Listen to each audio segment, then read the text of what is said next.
We are now learning the identity of the American killed by Russian artillery in the Battle for Bakhmut, to US Army Special Forces veteran Nicholas Mehmer. The retired Army Staff Sergeant seen here with Idaho Senator James Risch served more than 20 years in uniform before retiring in 2018. Mehmer arrived in Ukraine in the spring of last year. His uncle says that he'd gone there as a, quote, humanitarian trying to do good for this world. In a video posted to Telegram, the head of Wagner mercenary group appeared to show what he claimed were US identification documents. He claimed the American was shooting back when he was killed in Bakhmut. CNN's Claire Sebastian is following developments. She joins us here in London with the latest. Claire, does it have any impact when nationals of NATO countries who go to Ukraine to fight voluntarily are killed in the conflict? You know, I think it was interesting that we learned about this through that video from Prigozhin, right? Because this comes, and obviously his family have not responded to our request for comment, but his uncle did tell the Idaho Statesman that that was his body that Prigozhin shows in this video. We're not showing it for obvious reasons.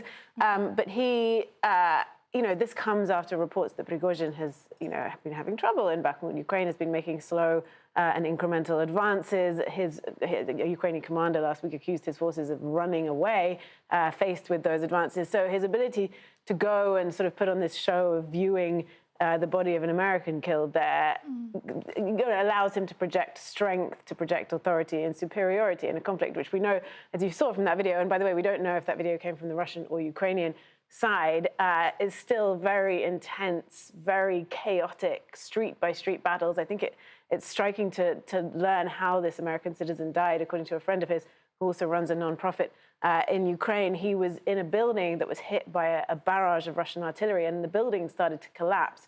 And this friend says that a lot of the Ukrainian soldiers and foreigners fighting there managed to escape, but of course he didn't, as it turned out. So I think you really get a sense of the type of battle we're seeing, street by street, buildings collapsing. That's why you see the level of destruction in Bakhmut. And despite the sort of incremental progress we're seeing from Ukraine, it continues to be very intense and very difficult.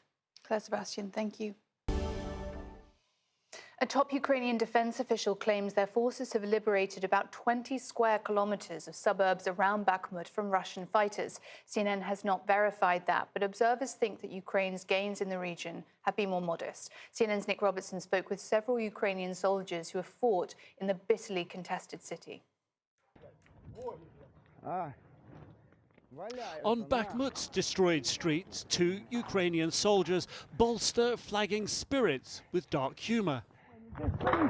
Oh, that boom, boom, boom. Is that on us, one says? Oh no, the other jokes. We're enchanted. They're not for us. Russia's push for the remaining Ukrainian-controlled high-rises around them has not relented, despite recent successes taking ground north and south of the meat grinder town. In a field hospital nearby, troops concussed by heavy Russian shelling inside Bakhmut. How was the fight in Bakhmut compared to Kherson and other places? Call sign White, a 47-year-old former warehouse manager, tells us Bakhmut is his hardest battle yet. It's hell, he says. How is the morale at the front line? He pauses, sighs and whispers. It's hard. Tanks, too, are getting chewed up in the Bakhmut meat grinder.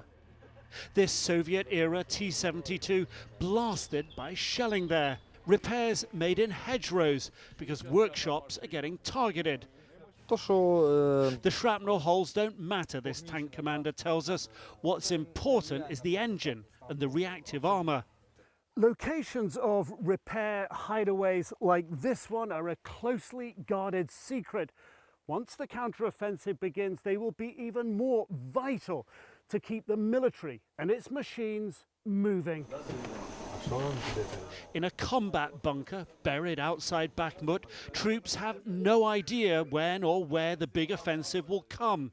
The monitoring the battlefield from here, we can't show you the screens that they're looking down from drones. As soon as a Russian soldier puts his head up and moves, you see it. Morale here high because they've recently made gains across fields surrounding the town. Early success in the coming counter-offensive will be critical.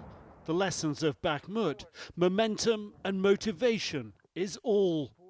Nick Robertson, CNN, Eastern Ukraine.